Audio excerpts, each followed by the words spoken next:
कल हम लोगों ने बायोलॉजी की कंप्लीट सीरीज स्टार्ट की है यूट्यूब के ऊपर। तो उसके डे 2 में आप सबका स्वागत है। और जैसे कि मैंने आप सबको बोला था कि कल का जो चैप्टर था वो था लिविंग एंड नॉन लिविंग। तो आज का जो चैप्टर है इसमें हमें क्या करना है, cell a unit of life, यानी कि आपकी सेल बायोलॉजी को क्या करना है, स्टार्ट करना है। और जिन बच्चों को नहीं पता सेल चैप्टर की इंपॉर्टेंस क्या है, मैंने वीडियो डाल रखी है कि टॉप 5 चैप्टर कौन से हैं, उसको आप जाके देख सकते हो। एंड सबसे इजी एग्जांपल मैं आपको देता हूँ, एनडीए 1 2022 टोटल आपके कितने क्वेश्चन आए थे, 11 क्वेश्चन आए थे। 11 में से 3 सेल चैप्टर से थे और एक आपका लिविंग एंड नॉन लिविंग का था। मतलब 11 में से 4 क्वेश्चन सिर्फ इसी एक चैप्टर ने कवर किए थे, समझ रहे हो। तो चलिए शुरू करते हैं अपने सेल बायोलॉजी के चैप्टर को, जिसमें आज हम सेल को समझेंगे कि एक सेल होता क्या है, सेल की डिस्कवरी किसने करी थी, सेल बेसिकली जो होता है आपका, सेल थ्योरी क्या होती है। ठीक है, तो चलिए सबसे पहले हम लोग बात कर लेते हैं सेल के बारे में। तो सेल का मतलब होता है, देखो ये एक लैटिन वर्ड से बना है जिसका मतलब क्या होता है, सेलुला। और सेलुला का मतलब होता है एक स्मॉल कंपार्टमेंट। जैसे कि मैंने कल भी आपके साथ डिस्कस किया था कि अगर हम अपने आसपास देखते हैं हमें तो क्या दिखाई देती है, चीजें दिखाई देती है, यानी कि थिंग्स दिखाई देती है। और चीजें कितने टाइप की होती है, चीजें होती है 2 टाइप की, एक होती है लिविंग थिंग्स और एक होती है नॉन लिविंग थिंग्स। तो लिविंग थिंग्स के अंदर जितने भी आप लोगों के प्रोसेस हो रहे होते हैं वो क्या होते हैं, वो आपके लाइफ प्रोसेस कहलाते हैं, जो उनको जिंदा रखते हैं। और ये लाइफ प्रोसेस हो रहे होते हैं इसी छोटे से कंपार्टमेंट के अंदर, जिसको हम लोग क्या कहते हैं, सेल कहते हैं। तो सेल क्या होता है, सेल होती है आपकी structural and functional unit of life, इसलिए उसको हम simply a unit of life भी कह देते हैं। ठीक है, तो देखो हमने कल टर्म एक और समझा था कि कभी भी अगर हम बात करते हैं लोगोस के बारे में, तो लोगोस का मतलब क्या होता है, स्टडी होता है। तो देखो सबसे पहले आपको समझना है कि सेल की स्टडी को क्या कहते हैं।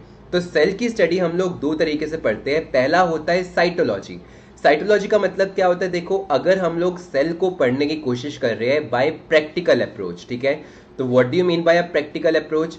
प्रैक्टिकल अप्रोच का मतलब होता है कि अगर हमने क्या किया, एक माइक्रोस्कोप को उठाया, उसके अंदर हम लोगों ने सेल लिया, उसके बाद क्या कर रहे हैं, सेल को स्टडी कर रहे हैं, यानी कि हम प्रैक्टिकली सेल के ऊपर रिसर्च करने की कोशिश कर रहे हैं, तो उसको क्या कहते हैं, साइटोलॉजी कहते हैं। ठीक है, यानी कि study and structure of the function of the cell under the microscope. लेकिन जैसे अभी मैं आपको क्या बता रहा हूँ कि सेल होता क्या है, सेल के फंक्शंस क्या होते हैं, उसका डेवलपमेंट क्या होते हैं, कितने टाइप के होते हैं, उसके ऑर्गेनेलिज क्या होते हैं, यानी कि अगर हम लोग उसको थ्योरेटिकल बेसिस पे पढ़ रहे हैं, यानी कि थ्योरी पढ़ रहे हैं उसकी, तो उसको हम लोग क्या कहते हैं, सेल बायोलॉजी कहते हैं। ठीक है, याद रखना, एक बार फिर रिपीट करते हैं। सेल टर्म का कॉइन किसने किया था, लेमार्क जी ने। लेकिन फादर ऑफ बायोलॉजी कौन थे, फादर ऑफ बायोलॉजी आपको पता है कौन थे, हमारे एरिस्टोटल जी थे। वही अगर हम बात करते हैं अब सेल की डिस्कवरी किसने करी थी, तो ये बहुत इंपॉर्टेंट क्वेश्चन है कि सेल की डिस्कवरी की गई थी रॉबर्ट हुक जी के द्वारा। ठीक है, लगातार 3 साल क्वेश्चन बने थे इसके ऊपर, बहुत इंपॉर्टेंट है, जब मैं आपको पीवाई क्यू कराऊंगा आपको समझ में आएंगे। तो सेल डिस्कवर किया गया था रॉबर्ट हुक जी के द्वारा 1665 में। और रॉबर्ट हुक जी ने क्या किया था, सेल को जो डिस्कवर किया था ना, वो आपके स्लाइस ऑफ कॉर्क, एक कॉर्क सेल के अंदर स्टडी किया था। और जिनको नहीं पता कि एक कॉर्क सेल क्या होता है, तो कॉर्क सेल आपके एक पेड़ के तने में पाया जाता है जो कि एक डेड सेल होता है। ठीक है, अब यहां पर अगर बात की है डेड सेल की, तो क्या आप लोगों ने कभी डेड सेल देखा है, ततर ततर करो डेंड्रफ गिरेगा, डेंड्रफ क्या होता है, डेड सेल होते हैं। आप एक बार ऐसे रूखी गिराते हो ना, तो रूखापन जो होता है वो भी क्या होता है, डेड सेल होते हैं। आप एक बारी में लाखों सेल तक गिरा सकते हो अपने, पता है। तो आपको यहाँ पे अगर एक डेड सेल की बात आई है, तो एक बात आपको याद रखनी है कि कभी भी अगर सेल या फिर एक टिश्यू की डेथ होती है, तो उसको हम लोग क्या कहते हैं, उसको हम लोग जानते हैं नेक्रोसिस के नाम से। ठीक है, तो when it comes to the necrosis, तो नेक्रोसिस को याद करने का सिंपल तरीका है, देखो नेक का मतलब गर्दन, क्रॉस का मतलब मरोड़ देना। तो अगर हम लोगों ने किसी की गर्दन मरोड़ दी, तो क्या वो जिंदा रह पाएगा, नहीं रह पाएगा ना। तो नेक्रोसिस का मतलब क्या होता है, सेल की गर्दन मरोड़ के उसको मार देना। तो सेल की डेथ को हम लोग कहते हैं नेक्रोसिस। तो जब रॉबर्ट हुक जी ने सेल की डिस्कवरी करी थी, तो उन्होंने ऑब्जर्व किया कि उसका जो स्ट्रक्चर था वो कैसा था, एक Honey comb like. Honey comb का मतलब क्या होता है, मधुमक्खी का छत्ता। कभी आपने देखा है कि मधुमक्खी का छत्ता किस टाइप से दिखता है, इस टाइप से दिखता है ना, जिसके अंदर क्या होता है, कहीं कहीं पे शहद होता है, कहीं कहीं पे अंडे होते हैं। तो इस टाइप का उन्हें सेल का स्ट्रक्चर देखने को मिला था। ओके, तभी तक हम लोग पढ़ चुके हैं सेल होता क्या है, सेल की स्टडी को क्या कहते हैं और सेल की डिस्कवरी किसने करी, इंपॉर्टेंट है, पास्ट ईयर में क्वेश्चन बन चुके हैं। अब बारी आती है हमारे सेल थ्योरी के बारे में। तो देखो सेल थ्योरी बहुत ज्यादा इंपॉर्टेंट है, क्योंकि सबसे पहले आपको याद रखना है कि सेल थ्योरी दी किसने थी। देखो सबसे पहले मैथियस शेल्डियन नाम के एक जर्मन बॉटनिस्ट थे। अगेन रिवाइज करते हैं हम लोग, बॉटनिस्ट का मतलब क्या होता है, बॉटनी का मतलब स्टडी ऑफ प्लांट्स, और प्लांट्स के फादर कौन थे आपको पता है, बॉटनी के फादर थियोफ्रास्टस जी थे, जिन्होंने 1838 में, और थियोडर श्वान जी जो कि जर्मन जूलॉजिस्ट थे। जूलॉजिस्ट मतलब जिसमें हम एनिमल्स की स्टडी करते हैं, और फादर ऑफ जूलॉजिस्ट कौन थे आपके, ये थे आपके एरिस्टोटल जी, जिन्होंने 1839 में क्या किया था, सेल थ्योरी दी थी। देखो सेल थ्योरी के जो इनिशियल पोस्टुलेट थे ना वो आपके दो ही थे, लेकिन उसके बाद एक और साइंटिस्ट आए जो कि कौन थे, र्यूडोल्फ विर्शॉ जी थे। ठीक है, तो र्यूडोल्फ विर्शॉ जी ने क्या किया, सेल थ्योरी का थर्ड पोस्टुलेट दिया। तो वो क्या था, चलिए देख लेते हैं। तो सबसे पहला सेल थ्योरी का जो पोस्टुलेट आता है वो क्या है कि living organisms are composed of cell and their organelles. तो इसका मतलब क्या है, देखो सबसे पहले अगर मैं बात करता हूं एक सेल के बारे में, तो cell is just like a company. आपको पता है कि एक कंपनी में जैसे क्या होता है, बॉस होता है, उसका कंट्रोल करने वाला होता है, तो वैसे ही एक सेल में क्या पाया जाता है, एक न्यूक्लियस पाया जाता है, और न्यूक्लियस को हम लोग क्या बोलते हैं, कंट्रोलर ऑफ द सेल बोलते हैं, है ना। और इसके बाद आपको पता है कि एक कंपनी क्या सिर्फ एक बॉस के दम पे चल सकती है, नहीं चल सकती, उसके अंदर बहुत सारे एम्प्लॉयज पाए जाते हैं जो अपने अपने हिस्से का काम करते हैं। तो वैसे ही सेल के अंदर जैसे माइटोकॉन्ड्रिया हो गए, जैसे आप पावर हाउस कहते हो, समझेंगे आगे आने वाली क्लास में, अभी बता रहा हूं मैं बस आपको कि लाइजोसोम्स हो गया, गोल्गी बॉडीज हो गया, पेरिक्सोसोम्स हो गया, तो ये सब क्या होते हैं आपका, जैसे इसके अलावा राइबोसोम्स हो गया, तो ये सब छोटे छोटे जो इसके अंदर काम करने वाले होते हैं ना, इसको हम लोग क्या कहते हैं, ऑर्गेनेलीज कहते हैं। ठीक है, तो यहां पर एक क्वेश्चन पे ध्यान देना। सबसे पहला पोस्टुलेट क्या बोल रहा है कि जितने भी लिविंग थिंग्स होती है वो बनी होती है सेल की और उसके प्रोडक्ट की। तो एक सेल के प्रोडक्ट क्या है, ऑर्गेनेलीज है ना। तो अभी अभी तो हमने डिस्कस किया था कि सबसे पहले अगर हम लोग थिंग्स के बारे में बात करते हैं, चीजों के बारे में, तो चीजें कितने टाइप की होती है, एक होती है हमारे पास लिविंग थिंग्स और दूसरी क्या होती है, नॉन लिविंग थिंग्स होती है। तो देखो लिविंग थिंग्स जो होते हैं इनके अंदर क्या हो रहा होता है, हमें पता है कि लाइफ प्रोसेस हो रहे होते हैं जो इनको नॉन लिविंग थिंग्स से क्या करते हैं, अलग करते हैं। और ये लाइफ प्रोसेस मैंने इतनी बार डिस्कस किया है कि एक बहुत ही छोटी सी यूनिट के अंदर हो रहे होते हैं, और उस छोटी सी यूनिट को हम लोग क्या कहते हैं, cell. That's why cell is known as the functional unit of life ना। तो पहला पोस्टुलेट आपको समझ में आया कि जितने भी लिविंग ऑर्गेनिजम्स होते हैं वो बने होते हैं सेल के और उनके प्रोडक्ट के, यानी कि ऑर्गेनेलीज के। सेकंड देखो, सेकंड हमारा क्या बोल रहा है, cell is the fundamental unit of life. तो जैसे कि मैंने आपको कल भी डिस्कस किया था एक बहुत इंपॉर्टेंट चीज, कि जिस तरीके से अगर हमें कभी भी घर बनाना होता है, ठीक है, तो घर बनाने के लिए हमें क्या बेसिक यूनिट चाहिए होती है, हमें चाहिए होती है ईंटें, चाहिए होती है कि नहीं। तो जिस तरीके से आपको पता है कि ईंटें आपस में मिलकर क्या बनाती है, एक दीवार बनाती है ना। जब दीवारों को हम लोग आपस में मिलते हैं तो हम क्या बोलते हैं, भाई मैं चार दीवारी में रह रहा हूं। क्यों चार दीवारी में रह रहा हूं, कमरे में रह रहा हूं, क्योंकि मैं प्रोटेक्टेड फील करता हूं। तो जब दीवारें आपस में मिलती है तो क्या बनाती है, आपका एक कमरा बनाती है। और आपको पता है कुछ लोग बोलते हैं भाई मैं 1 BHK में हूं, मैं 2 BHK में, मैं 3 BHK में हूं। तो मतलब उनके घरों में अलग अलग टाइप के रूम्स होते हैं ना। तो आपको पता है जब बहुत सारे रूम्स को आपस में मिलाते हैं तो क्या बनता है, एक घर बनता है। तो क्या ब्रिक के बिना वॉल, वॉल के बिना रूम और रूम के बिना घर बन सकता है, कभी नहीं बन सकता। तभी तो ब्रिक को क्या कहा जाता है, बेसिक या फिर fundamental unit of your house कहा जाता है। लेकिन वहीं आपको पता है अगर मैं एक लिविंग थिंग्स के बारे में बात करूं तो सबसे पहले हमारे पास क्या आता है, सेल आता है, जो कि सबसे छोटी यूनिट है। जब सिमिलर काम करने वाले सेल आपस में मिलते हैं तो क्या बनाते हैं, ये बनाते हैं टिश्यू।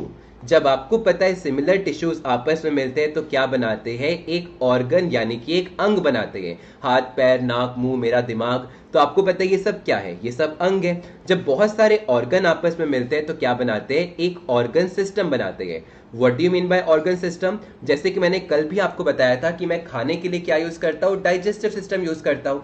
तो क्या डाइजेस्टिव सिस्टम एक ऑर्गन से बना है, मुंह से लेकर मेरा पेनक्रियाज, मेरा stomach, small intestine, large intestine, ये सारे ऑर्गन्स ने मिलकर ऑर्गन सिस्टम बनाया है ना। और जब बहुत सारे ऑर्गन सिस्टम आपस में मिलते हैं तब जाकर क्या बनता है, एक ऑर्गेनिज्म बनता है। क्योंकि आपको पता है क्या मैं डाइजेस्टिव सिस्टम से सांस भी ले लूंगा, रिप्रोडक्शन भी कर लूंगा, कर सकता हूं कि नहीं करता। सांस लेने के लिए रेस्पिरेटरी सिस्टम है, एक्सक्रीशन करने के लिए एक्सक्रीटरी सिस्टम है, रिप्रोडक्शन करने के लिए रिप्रोडक्टिव सिस्टम है ना। तो जब बहुत सारे ऑर्गन सिस्टम आपस में मिलते हैं तो क्या बनाते हैं, एक ऑर्गेनिज्म को बनाते हैं। तो इसलिए सेल को क्या कहा गया है, फंडामेंटल यूनिट ऑफ लाइफ। क्योंकि आप देख सकते हो कि सेल के बिना टिश्यू, टिश्यू के बिना ऑर्गन, ऑर्गन के बिना ऑर्गन सिस्टम, और ऑर्गन सिस्टम के बिना एक ऑर्गेनिज्म नहीं बन सकता है। तो इसलिए सेल क्या हुआ, आपका स्ट्रक्चरल यूनिट हुआ। और अभी अभी हमने पढ़ा था क्योंकि इसी सेल के अंदर सारे के सारे लाइफ प्रोसेस होते हैं, तो ये क्या हुआ, फंक्शनल यूनिट हुआ। तो इसीलिए स्ट्रक्चरल एंड फंक्शनल यूनिट होने के चलते सेल को क्या कहा जाता है कि ये आपका फंडामेंटल यूनिट ऑफ लाइफ है। ठीक है, अगला क्वेश्चन हम लोग देख लेते हैं।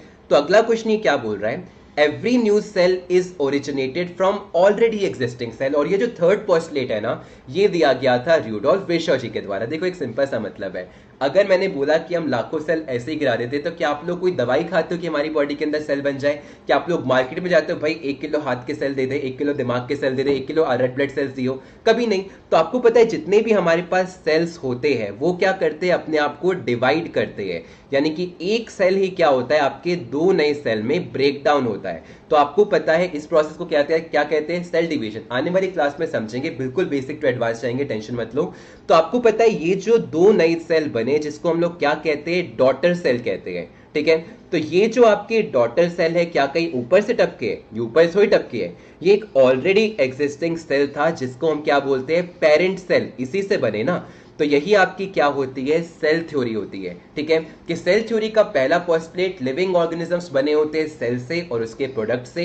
दूसरा होता है कि सेल जो होता है वो फंडामेंटल यूनिट ऑफ लाइफ कहलाता है। और तीसरा होता है सेल जो होता है वो हर एक सेल एक ऑलरेडी एग्जिस्टिंग सेल से जनरेट होता है। तो अगर वीडियो पसंद आ रही हो तो वीडियो को लाइक करते चलना, अपने दोस्तों के साथ शेयर करना, ताकि आप सब लोग मिलकर बायोलॉजी का डर निकाल सको। ठीक है, तो चलिए अब आज के लिए हम इतना ही रखेंगे, बिकॉज सेल चैप्टर का फर्स्ट चैप्टर है। तो इसमें अब हम लोग जो पहला डे लगाया था ना, उसकी डीपीपी करेंगे। तो चलिए शुरू करते हैं उसकी डीपीपी के साथ। दोस्तों इससे पहले हम आगे बढ़े, मैं आपको एक बहुत इंपॉर्टेंट इन्फॉर्मेशन देना चाहूँगा कि आने वाले जुलाई 17 को सुबह 11 बजे आपका एक एनडीए स्कॉलरशिप टेस्ट होने वाला है, जिसमें इनरोल करके आप 100% स्कॉलरशिप जीत सकते हो अप टू ₹10 लाख। जिसमें रैंक 1 को लैपटॉप दिया जाएगा, रैंक 2 को स्मार्टफोन दिया जाएगा और रैंक 3 से 10 को फिटबिट दिया जाएगा। और इसके अलावा काफ़ी सारे अनअकैडमी सब्सक्रिप्शन आपको मिलेंगे। इसके अलावा दोस्तों एक स्पेशल ऑफर चल रहा है जो कि आपका 12 से 14 तारीख तक अवेलेबल है। अगर आप अनअकैडमी प्लस का सब्सक्रिप्शन लेते हो 6 मंथ्स का, तो आपको 1 मंथ का फ्री मिलेगा। 12 महीने का लोगे तो 12 महीने का एसएस भी फ्री मिलेगा और 2 साल का लोगे तो आपको 4 महीने का सब्सक्रिप्शन फ्री मिलेगा। और अगर आप लोग अनअकैडमी प्लस का आइकॉनिक सब्सक्रिप्शन लेते हो तो आपको अनअकैडमी के ब्रांडेड नोट्स भी दिए जाएंगे। और जितने भी आइकॉनिक सब्सक्रिप्शंस वाले लर्नर्स होंगे उनको उनके डोर स्टेप पे फिजिकल नोट्स दिए जाएंगे, वो भी फ्री ऑफ कॉस्ट अगर आप आइकॉनिक सब्सक्रिप्शन लेते हो तो। और ये ऑफर सिर्फ वैलिड है 6 महीने के लिए, 12 महीने के लिए और 24 महीने के लिए आइकॉनिक सब्सक्रिप्शन पर। तो देखो बायोलॉजी जो हम लोगों ने फर्स्ट डे में करी थी उसका पहला क्वेश्चन यहाँ पे क्या बोल रहा है, who for the first time saw the bacteria through a microscope made by the himself. तो आपको पता है इसका आंसर क्या होगा, इसका आंसर आपका होगा एंटनी वॉन ल्यूनहॉक जी। क्योंकि एंटनी वॉन ल्यूनहॉक जी कौन थे, ये थे फादर ऑफ माइक्रोबायोलॉजी, जिन्होंने अपने द्वारा क्या किया था, एक बहुत इंपॉर्टेंटली एक माइक्रोस्कोप बनाया था जिसके अंदर इन्होंने बैक्टीरिया की स्टडी की थी। लुइस पास्चर जी ने क्या किया था, पास्चर्स लॉ दिया था। रॉबर्ट हुक जी ने क्या किया था, सेल की डिस्कवरी की थी 1665 में।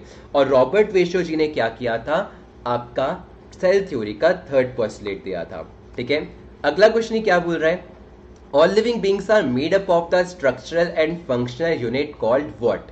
तो आपको पता है कि हर एक लिविंग ऑर्गेनिजम्स बना होता है एक स्ट्रक्चरल एंड फंक्शनल यूनिट से, जिसको हम क्या कहते हैं, सेल कहते हैं। क्योंकि आपको पता है सेल ही होता है जिसके अंदर सारे के सारे लाइफ प्रोसेस होते हैं, और सेल ही होता है जो कि एक स्ट्रक्चरल यूनिट होता है। सेल मिलकर टिश्यू बनाता है, टिश्यू मिलकर ऑर्गन बनाता है, ऑर्गन मिलकर ऑर्गन सिस्टम बनाता है, और ऑर्गन सिस्टम मिलकर एक ऑर्गेनिज्म को बनाते हैं। Who is called as the father of microbiology. तो आपको पता है कि माइक्रोबायोलॉजी के फादर कौन है, अभी अभी हमने पढ़ा था, ये आपके हैं एंटनी वॉन ल्यूनहॉक जी। लेमार्क जी कौन थे, लेमार्क जी थे जिन्होंने बायोलॉजी टर्म को कॉइन किया था। Antonie van Leeuwenhoek ji father of microbiology, जिन्होंने क्या किया था, अपने खुद के द्वारा एक माइक्रोस्कोप बना के उसके अंदर बैक्टीरिया को स्टडी किया था? Aristotle ji, father of biology, या फिर आपके father of zoology? Who shows irritability? देखो मैंने आपको पहले भी बताया था कि इरिटेटिबिलिटी का मतलब क्या होता है, respond to stimuli. And what do you mean by respond to stimuli? Respond to stimuli का मतलब होता है कि कभी भी अगर हमारे आसपास कोई भी एक सडन चेंज होता है, ठीक है, तो उसके अगेंस्ट हमारी बॉडी क्या करती है, रिएक्ट करती है कि नहीं? जैसे मैंने पहले ही बोला था, ठंडी हवा चलेगी आप ठर ठिठुर जाओगे, ठिठुरोगे कि नहीं? बिल्कुल। और इरिटेटिबिलिटी का मतलब क्या है, इरिटेशन। अगर कोई बगल में बैठ के मुझे ऐसे ऐसे उंगली करेगा, मैं क्या बोलूंगा, अभी हटना, लपड़ याद दूंगा तुझे, चल हट यहाँ से, तो मैं इरिटेट होऊंगा। लेकिन अगर आप एक इस बॉटल को जितनी मर्जी उंगली कर लो, क्या होगा, आपकी उंगली दर्द हो जाएगी। तो इरिटेटिबिलिटी जो है वो किसके द्वारा शो किया जाता है, ये किया जाता है लिविंग्स के द्वारा। तो ये आपका आखिरी क्वेश्चन है, ये आप लोगों का होमवर्क है। इस क्वेश्चन का आंसर आप लोग मुझे कमेंट में देके बताओगे, और जितने बच्चों का आंसर सही होगा उसको मैं नेक्स्ट वीडियो में आपको शो करूंगा किन किन ने आंसर सही दिया है। तो मैकेनिकल मूवमेंट किस में पाई जाती है? तो दोस्तों आज के लिए बस इतना ही, मिलते हैं हम अपनी अगली वीडियो में डे 3 में, जहां पे हम प्रोकैरियोटिक सेल्स को डिस्कस करेंगे।